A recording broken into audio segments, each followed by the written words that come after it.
সুপ্রিয় দর্শক, সবুজ বাংলা ইউটিউব চ্যানেলে আপনাকে শুভেচ্ছা ও অভিনন্দন। এই যে নিম্নচাপ শুরু হয়েছে, এই সবেমাত্র একটু হয়তো বিরাম দিল, আবার শুরু হয়ে যাবে।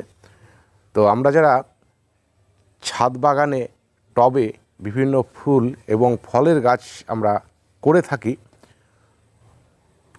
টবে অল্প মাটিতে দীর্ঘদিন গাছটিকে বাঁচিয়ে রাখা, সেই সাথে সাথে ফুল ফল ফলানো যে কতটা আনন্দের, সেইটা শুধুমাত্র আমরা যারা বাগান করি তারাই উপলব্ধি করতে পারি।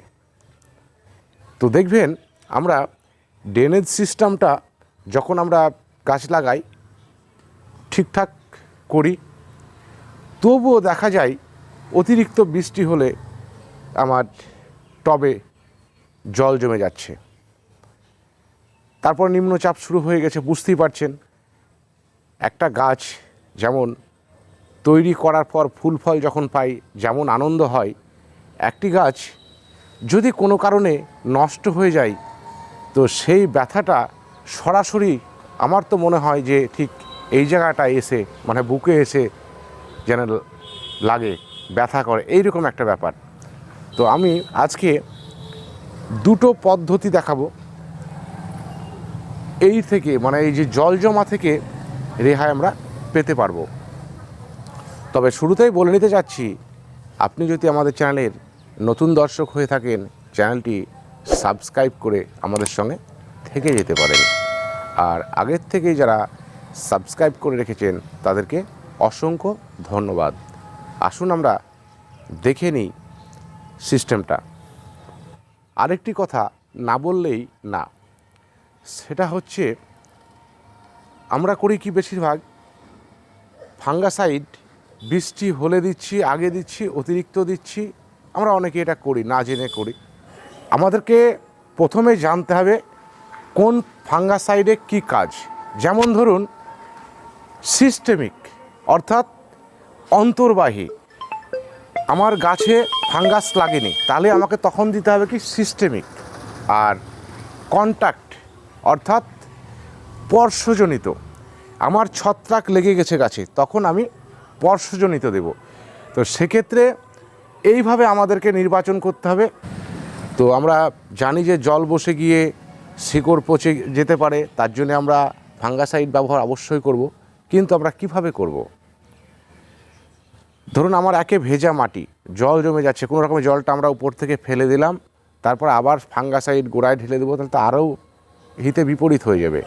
তো এই জায়গাটাই আমি আপনাদেরকে সাজেস্ট করব, ট্রাইকোডার্মা ভিরিডি সামান্য পরিমাণ হয় গোবর সার বা ভার্মি কম্পোস্টের সঙ্গে মিক্সড করে, এটা কিন্তু আমি খাবার হিসাবে দিচ্ছি না, জাস্ট ছত্রাকনাশক হিসাবে দিচ্ছি, গোড়াতে সামান্য পরিমাণ একটু ছড়িয়ে দিন।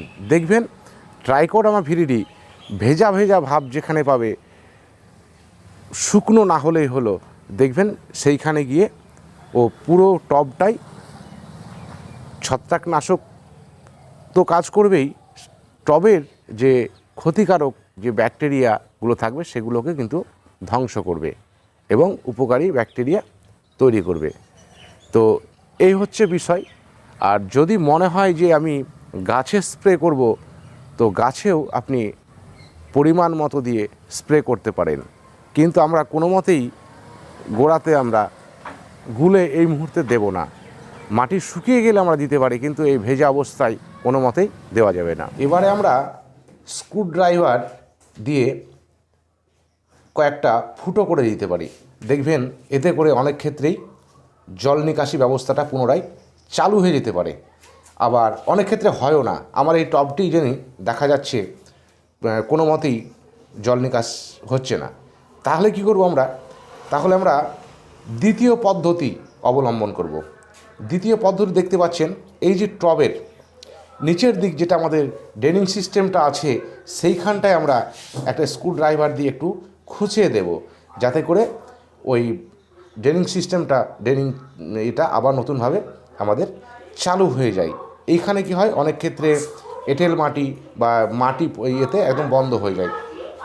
তাহলে দেখবেন এরপরে যদি আবার জল পড়ে আর জল কিন্তু দাঁড়াবে না, নিচে নেমে যাবে। তো এই ছিল বন্ধুরা আজকের বিষয়। যদি এই ভিডিওতে আপনাদের কোনো উপকারে এসে থাকে তো অবশ্যই একটি লাইক করবেন, সেই সঙ্গে সঙ্গে শেয়ার করে বন্ধুদের দেখার সুযোগ করে দেবেন। দেখা হবে পরবর্তী অন্য কোনো ভিডিওতে। ততক্ষণ সবাই ভালো থাকবেন, সুস্থ থাকবেন। ধন্যবাদ।